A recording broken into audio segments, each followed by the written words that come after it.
S ನಮಸ್ಕಾರ. ಏನು ಒಂದು ಕರ್ನಾಟಕ ರಾಜ್ಯದಲ್ಲಿ ದಾವಣಗೆರೆ ಹಾಗೆ ಬಿಟ್ಟರೆ ಬಾಗಲಕೋಟೆ ಬೈ ಎಲೆಕ್ಷನ್ ನಡೀತಾ ಇದೆ. ಸೊ ಬಾಗಲಕೋಟೆಯಲ್ಲಿ ಬಹಳಷ್ಟು ಒಂದು ಜಿದ್ದಾಜಿದ್ದಿನ ಒಂದು ವಾರ ನಡೀತಾ ಇದೆ. ಅಂದ್ರೆ ಬಿಜೆಪಿ ಕಾಂಗ್ರೆಸ್ ಅಂತಾನೆ ಹೇಳ್ಬೋದು. ಒಂದು ಕಾಂಗ್ರೆಸ್ ಅಲ್ಲಿ ಅನುಕಂಪದ ಆಧಾರದ ಮೇಲೆ ಟಿಕೆಟ್ ಅನ್ನ ಫೈನಲ್ ಮಾಡ್ತಾರೆ ಅನ್ನೋ ಒಂದು ದೃಷ್ಟಿಯಲ್ಲಿ ಇನ್ನೂ ಕೂಡ ಪೆಂಡಿಂಗ್ ಅಲ್ಲಿ ಇರುವಂತದ್ದು. ಈಗಾಗಲೇ ಏನು ಬಿಜೆಪಿ ಪಕ್ಷ ಅಂತ ತೆಗೆದುಕೊಂಡು ಬಂದಾಗ ಘಟಾನುಘಟಿಗಳು ಈಗಾಗಲೇ ಒಂದು ಪ್ರಚಾರವನ್ನಾಗಿರ್ಬೋದು, ಪೂರ್ವ ತಯಾರಿಯನ್ನಾಗಿರ್ಬೋದು ಈಗಾಗಲೇ ನಡೆಸಿರುವಂಥದ್ದು. ಇವತ್ತು ನಮ್ಮ ಜೊತೆ ಬಾಗಲಕೋಟೆ ಜಿಲ್ಲೆಯ ಬಿಜೆಪಿಯ ಪ್ರಧಾನ ಕಾರ್ಯದರ್ಶಿಗಳು ಆಗಿರುವಂತಹ ಶ್ರೀಯುತ ರಾಜು ನಾಯ್ಕರ್ ಅವರು ನಮ್ಮ ಜೊತೆ ಇದ್ದಾರೆ. ಇಲ್ಲಿನ ಒಂದು ಚುನಾವಣೆ ಬಗ್ಗೆ ಏನೆಲ್ಲ ಹೇಳ್ತಾರೆ ಅನ್ನೋದನ್ನ ಒಂದಿಷ್ಟು ಮಾಹಿತಿಯನ್ನು ಅವ್ರ ಜೊತೆ ನಾವು ತಿಳ್ಕೊಳ್ಳುವಂತ ಒಂದು ಪ್ರಯತ್ನ ಮಾಡೋಣ. ಸರ್ ನಮಸ್ಕಾರ. ಏನು ಬಾಗಲಕೋಟೆಯಲ್ಲಿ ಉಪಚುನಾವಣೆ ನಡೀತಾ ಇದೆ. ಮೊದಲಿಗೆ ಇನ್ನೂ ಟಿಕೆಟ್ ಕೂಡ ಫೈನಲ್ ಆಗದೇ ಇರುವಂಥದ್ದು. ಈಗಾಗಲೇ ಡೇಟ್ ಅಂತ ಅನೌನ್ಸ್ ಆಗಿಬಿಟ್ಟಿದೆ, 9ನೇ ತಾರೀಕಿಗೆ ಚುನಾವಣೆ ನಡೆಸಬೇಕು ಅಂತ ಹೇಳಿ. ಆದರೆ ಬಿಜೆಪಿ ಅಂತ ಬಂದಾಗ ಸ್ವಪಕ್ಷೀಯದಲ್ಲಿ ಬಹಳಷ್ಟು ಜನ ಈಗಾಗಲೇ ನಮಗೂ ಕೂಡ ಟಿಕೆಟ್ ಬೇಕು ಅನ್ನುವಂಥ ಆಕಾಂಕ್ಷಿಗಳು ಜಾಸ್ತಿ ಆಗಿದ್ದಾರೆ. ಸೊ ಇದ್ರ ಬದಲಾಗಿ ಏನು ಹೇಳ್ತೀರಿ ಅಂತ? ಸರ್, ಟಿಕೆಟ್ ತೊಗೊಳಿಕ್ಕೆ ಆಕಾಂಕ್ಷಿಗಳು ಇರೋದು ತಪ್ಪಲ್ಲ. ಆದರೆ ಈಗಾಗಲೇ ಈ ಹಿಂದಿನ ಇಲೆಕ್ಷನ್ದೊಳಗೆ ನಿಂತು ಯಾರು ಸೋತಿರ್ತಾರ ಅವ್ರಿಗೆ ಮತ್ತೆ ಟಿಕೆಟ್ ಕೊಡುವಂಥ ಒಂದು ಮೊದಲಿಂದ ನಡೆದು ಬಂದಂಥ ಪದ್ಧತಿ. ಯಾಕಂದ್ರೆ ಈಗೇನು ತೀರ್ಕೊಂಡ್ರಲ್ಲ ಎಚ್ ವೈ ಮೇಟಿ ಅವರು, ಅವ್ರು ಅಪೋಸಿಟ್ ಆಗಿ ವೀರಣ್ಣ ಚರಂತಿಮಠ ಅವ್ರು ನಿಂತು ಸ್ವಲ್ಪ ಹೋಟ್ಲಿಂದ ಬಿದ್ದಾರೆ. ಮತ್ತು ಅವ್ರಿಗೆ ಟಿಕೆಟ್ ತಪ್ಪಿಸುವಂಥ ಪ್ರಶ್ನೆನೇ ಬರಂಗಿಲ್ಲ. ಯಾಕೆ ಎದಕ್ಕೆ ಟಿಕೆಟ್ ತಪ್ಪಿಸ್ಬೇಕು? ಏನು ಅವ್ರಿಗೆ ಬ್ಲ್ಯಾಕ್ ಡಾಟ್ಸ್ ಅದ? ಏನು ಬ್ಲ್ಯಾಕ್ ಡಾಟ್ಸ್ ಇಲ್ಲ. ಅವ್ರ ಹತ್ರ ಅಭಿವೃದ್ಧಿ ಕೆಲಸ ಮಾಡ್ಯಾರ ಸಾಕಷ್ಟು. ಅವ್ರಿಗೇನು ಟಿಕೆಟ್ ತಪ್ಪಂಗಿಲ್ಲ, ಅವ್ರಿಗೆ ಟಿಕೆಟ್ ಸಿಗ್ತದೆ ಅನ್ನೋಂಥ ವಿಶ್ವಾಸ ನಮಗದ.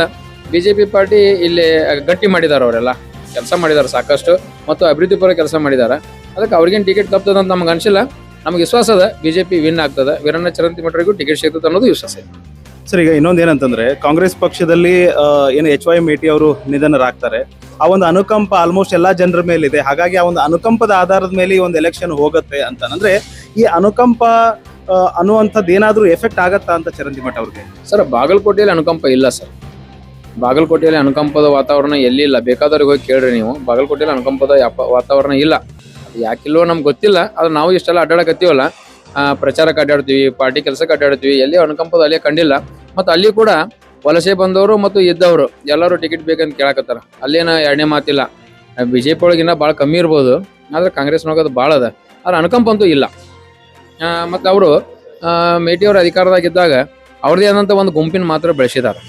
ಆದ್ರೆ ಅವರು ಈ ಪಾರ್ಟಿ ವ್ಯವಸ್ಥೆ ಒಳಗೆ, ಈ ಸಂಘಟನೆ ವ್ಯವಸ್ಥೆ ಒಳಗೆ ಅಂತಲ್ಲ, ಕೆಲವೊಂದು ಅವ್ರ ಗ್ರೂಪನ್ನು ಬೆಳೆಸಿದ್ರು. ಅವ್ರ ಮಕ್ಕಳಿಗೆ ಅವರೇ ಎಲ್ಲಿ ಮುಳ್ಳು ಹಾಕ್ತಾರೋ ಅನ್ನೋಂಥ ಚಿಂತನೆಯೂ ಕಾಡಕತ್ತದ.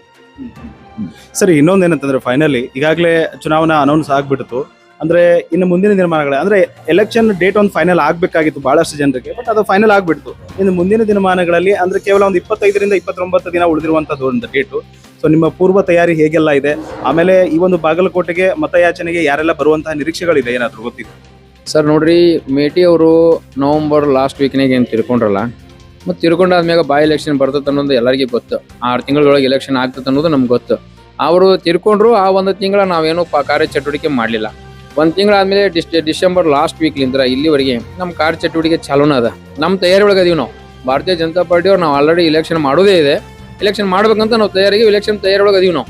ಇವತ್ತು ಘೋಷಣೆ ಅಲ್ಲ, ನಾವು ಇಲೆಕ್ಷನ್ 6 ತಿಂಗಳ ಹಿಂದೆ ಘೋಷಣೆ ಆಗೈತೆ ಅಂತ ಅನ್ಕೊಂಡು ನಾವು ಕೆಲಸ ಮಾಡೋದು. ಸೊ ಇದಿಷ್ಟು ಶ್ರೀಯುತ ರಾಜು ನಾಯ್ಕರ್ ಅವರು ಮಾತುಗಳಾಗಿತ್ತು. ಅಂದ್ರೆ ಈಗಾಗಲೇ ಬಾಗಲಕೋಟೆಯಲ್ಲಿ ಏನೋ ಉಪಚುನಾವಣೆ ಡೇಟ್ ಫಿಕ್ಸ್ ಆಗಿದೆ. ಹಾಗಾಗಿ ತಯಾರಿ ಈಗ ಮಾತ್ರ ಅಲ್ಲ, ಪೂರ್ವ ಒಂದು 3 ತಿಂಗಳ 6 ತಿಂಗಳ ಹಿಂದೆನೆ ಆಲ್ರೆಡಿ ನಾವು ಟಿಕೆಟ್ ಫೈನಲ್ ಆಗಿದೆ ಅನ್ನುವಂಥ ದೃಷ್ಟಿಯಲ್ಲಿ ನಾವು ಎಲ್ಲ ತಯಾರಿಗಳನ್ನ ಮಾಡ್ಕೊಳ್ತಾ ಇದೀವಿ ಅನ್ನುವಂತಹ ಮಾತನ್ನ ಶ್ರೀಯುತ ರಾಜು ನಾಯ್ಕರ್ ಅವರು ಹೇಳ್ತಾ ಇದ್ರು. ಎಲೆಕ್ಷನ್ ಸಂಬಂಧಿತ ಹೆಚ್ಚಿನ ಅಪ್ಡೇಟ್ಸ್ಗಳಿಗಾಗಿ ಪರ್ವ ನ್ಯೂಸ್ ನೋಡ್ತಾ ಇರಿ. ಸತ್ಯ ಸಂಸ್ಕೃತಿ ಶೋಧನೆ, ಇದು ನಿಮ್ಮ ವಾಹಿನಿ. ನಮಸ್ಕಾರ.